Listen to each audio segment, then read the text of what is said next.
지난 3월 19일 간또 대학살 관련 간담회가 있었습니다. 이번 간담회에는 우리 미우새에서도 세 차례에 걸쳐 인터뷰를 해주신 김종수 1923 역사관 관장님을 모시고 여러 미 동포들과 함께 얘기 나눴는데요. 어떤 내용이었는지 유 작가님 알려주세요. 그 관동 대지진이라고 하면은 아마 우리 나이 또래 기억하실 거예요. 관동 대지진. 음. 그 굉장히 큰 규모의 대지진이 있었다는 거.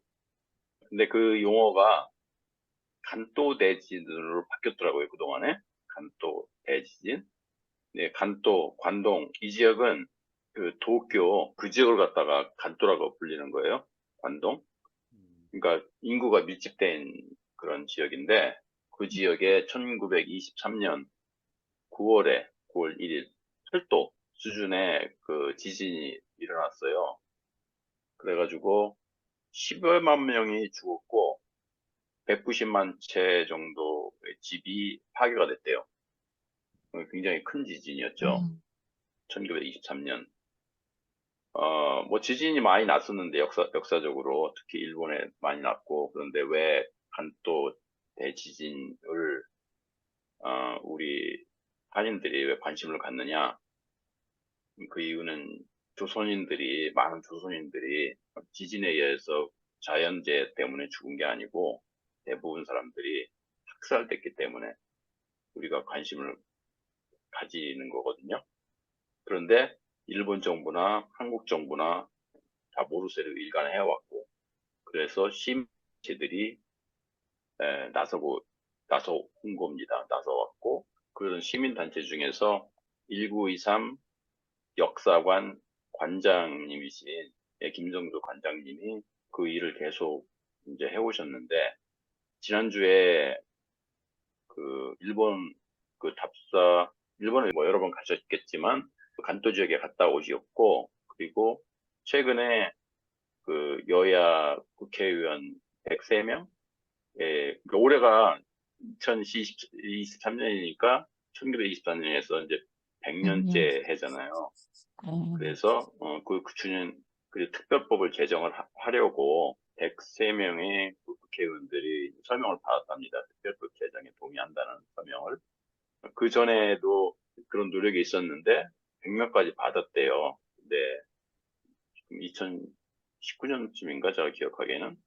근데 이제 그 국회 본회에 상정이 못 되고 음. 상정이 됐는데 폐기가 됐는지 아니면 상정을 못해서 폐기가 됐는지 아무튼 폐기가 됐대요. 이번에 다시 이제 상정을 하려고 아무튼 그 두 소식을 전해 주시려고 간담회를 가졌습니다. 그래서 뭐 여러 가지 말씀을 하셨는데 주로 1923년 9월 1일 정오쯤에 그 지진이 발생을 했는데 그 100주년이니까 올해 9월 1일 그 기점으로 이제 많은 단체들이 그때 이제 연합 행사도 하고 각자 뭐 그 행사도 하고 그래서 이제 그 한인들 한국에서도 그렇고 해외에서 여러 한인 관심 있는 한인들이 이제 가서 피해를 보고 관심 있는 그런 일본인들도 사실 양식 있는 일본인들도 많이 관심을 가져왔다거든요. 그리고 사실 자료가 일본어로 되게 많이 남아있대요. 그런 학살 자료를 포함해가지고. 근데 그걸 우리나라 사람이나 아니면 세계에 알리는 그런 작업을 하려면 뭐 그 일본인들이나 이제 그 지역에 살고 계시는 분들이 도움이 많이 필요한데 그래서 그 행사 100주년 행사에 필요한 분들을 만나신 걸 얘기를 해주셨고 그리고 미국에서도 그 방문단 100주년 행사 방문단을 모집하신다고 그런 소식을 전해주셔서 관심 있는 분들은 그러니까 미우새에 연락을 주시면 그 연결을 해서 그때 방문을 하는 걸로 예, 그렇게 한다고 하십니다. 네, 참 의아한 것이 예를 들자면 뭐 여기 미국에서 경관에서 시민이 폭행당하면 막 그것 때문에 블랙 라이브스 매터 해가지고 엄청난 사람들이 모여서 항의하고 그러지 않습니까? 근데 지금 관도 대학살 같은 경우는 어처구니 없이 정말 말도 안 되는 이유로 많은 제1조선인들이 그렇게 무참히 학살 당했는데 그 끔찍한 정도라든가 규모로 봤을 때는 그 뒤에 뭐가 된 게 하나도 없잖아요. 그냥 우리도 역사책에서 그냥 그런 한두 줄 언급만 됐지 그것에 대해서 누가 뭐 추모를 한다든가 뭐 진상규명한다든가 피해 보상을 요구한다든가 하는 얘기는 그 뒤에 하나도 없어서 지금 생각해 보니까 그게 참 희한하구나라는 생각은 해요. 왜 그렇게 큰 사건이 왜 이렇게 꽉 묻혀버렸나? 아무도 왜 아무것도 하질 않았나 하는 생각 들어보니까 네, 그리고 김종수 또 관장 올해가 또 100주년이기 때문에 또 거기 관련돼서 엿장수 구화경 이 책도 지금 영어랑 독일어로 지금 번역하고 있거든요. 그러니까 이런 내용들 이렇게 들어오는 대로 계속 전하겠습니다. 특별법에는 혹시 어떤 내용이 들어가 있는지 여쭤봐도 돼요? 뭐 진상규명 그런 건가요? 그렇죠. 예, 그 인정하고, 그러니까 진상규명 그쵸. 이 핵심 아유, 내용이었어요. 그것들이 하겠어요. 진상규명. 그것들이 안 해. 일본이 지금 응. 인정하라고 지금 계속 하는데 얘네를 인정을 안 해버린다고요, 지금. 다 이것들이. 안 하지, 지금. 위안부도 안 어. 하고, 안 해, 강제징용도 안 다 안 하고 있어, 하는데. 지금. 아유, 그러니까, 아유, 진짜. 그래도 일단은 이 100주년이기 때문에 지금 우리가 이미 그 김종수 대표님 그 인터뷰도 지금 이렇게 했다고요. 꾸준히 이렇게 했는데, 이제 올해가 100주년이기 때문에 이거에 대해서 좀 더 관심을 가질 때예요. 그래서 지금 그 박옥경 우리라도. 역사학자님, 역사학자님이 지금 또 번역하고 계시거든요. 그래서 그분을 또 연락해가지고 또 인터뷰를 갖도록 할게요. 그래서 계속 관심 가져야지 뭐 어떡해요, 그래도. 네, 우리라도 우리라도 꼭 알고, 기억합시다. 예. 그렇죠. 우리라도 알고 주변인에다가도 얘기하고 이런 방법 이렇게 해야죠. 최선이죠, 이런 뭐 이게. 끔찍한 맞아요. 사건들을 세상이 알아야죠. 전 세계가. 그러니까 아우 이거 얼마나 그러니까, 속상한데요, 진짜. 그 유대인 학살 뭐 엄청난 규모였지만 그 유대인 학살도 많이 덮으려고 그랬는데 유대인들이 그렇게 책도 끝까지. 내고 뭐 노래도 만들고 그럼요. 예, 연극도 하고 네. 열심히 노력해가지고 많이 알려서 그럼요, 세상 사람들이 그럼요. 많이 알잖아요.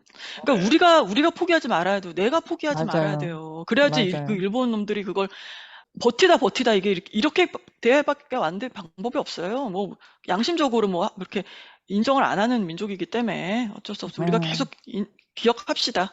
네. 네. 그리고 우리 시민들이 한테 어떻게 보면은 이런 숙제가 더 지어진 이유가 우리나라 이렇게 해방된 이후의 역사가 좀 아쉽게도 그렇게 자주적인 정부는 아니었잖아요.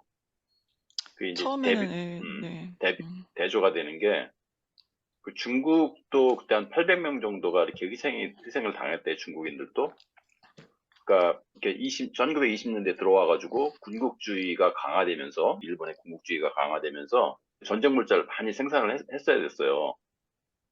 근데 손이 딸리니까 그 노동 시장에 조선인들한테도 개방을 한 거예요. 그래서 이제 조선에서는 그 소출의 7, 80%를 이렇게 뺏어갔대요. 아, 그러니까 먹을 게 강도 거의 날강도지 뭐. 없으니까 먹고 살기 힘드니까 그러니까 그렇게 문이 열리니까 많이 일본으로 갔대네요. 그때 당시에 그랬죠. 예, 그때 당시에 중국에 가고 그러다 이제 지진이 생기면서 그렇게 학살을 당했는데 그 학살 당한 이유도 그 일본 정부에서 그렇게 조장을 했대요. 그러니까 자기 정권 군국주의 그 정권을 강화시키기 위해서 우리가 그러니까 조선인들이 희생양이 된 거예요. 근데 중국인도 한 800명 그렇게 희생이 됐는데 우리보다 훨씬 적지만 근데 이제 중국 정부는 자주 정부가 들어섰잖아요. 그래가지고 그러니까 목소리를 크게 내가지고 그쪽에는 뭐 인정할 거 인정하고 배상할 거 배상했대요. 많이. 어머. 예. 난징 대학살도 다 인정하고 그러니까 배상하고 다 했다고. 한국 관련된 것만 이렇다고 요것들이 그러니까. 아주 질이 그러니까 그런 정부가 그렇게 많이 못 해왔으니까 그러니까요. 정부뿐만 아니라 그러니까 우리 한국의 지도 계층, 뭐 지배 계층이라는 사람들이 이 친일들인데 뭐 친일들이니까 그것들을 처단해야 되는데 먼저. 아유. 그러니까 그 중국처럼 그런 정부 차원에서 이렇게 해야 될 일을 우리 시민이 그러니까 떠안게 되는 거예요. 네. 안타까운 현실이네. 나에게 한 발의 총알이 있다면 외놈보다 나라와 민주주의를 배신한 매국노, 변절자를 100번, 1000번 먼저 처단할 것이다. 백범 김구 선생님의 말입니다. 일본 말을 잘 듣는 것이 한일 관계 개선인가요? 그것이 국민의 뜻입니까? 국민의 말을 잘 듣고 그 뜻을 헤아리는 노력을 하십시오. 자, 오늘 준비한 소식은 여기까지입니다. 즐겁고 편안한 주말 보내십시오. 저희는 다음 주에 뵙겠습니다. 함께 해주신 여러분 수고하셨습니다. 네, 감사합니다. 수고하셨습니다. 네. 해외 동포들을 위한 유용한 정보나 행사, 이벤트 등 알리고 싶으신 것이 있으시면 미우새에 알려주세요. 다음에 또 만나요.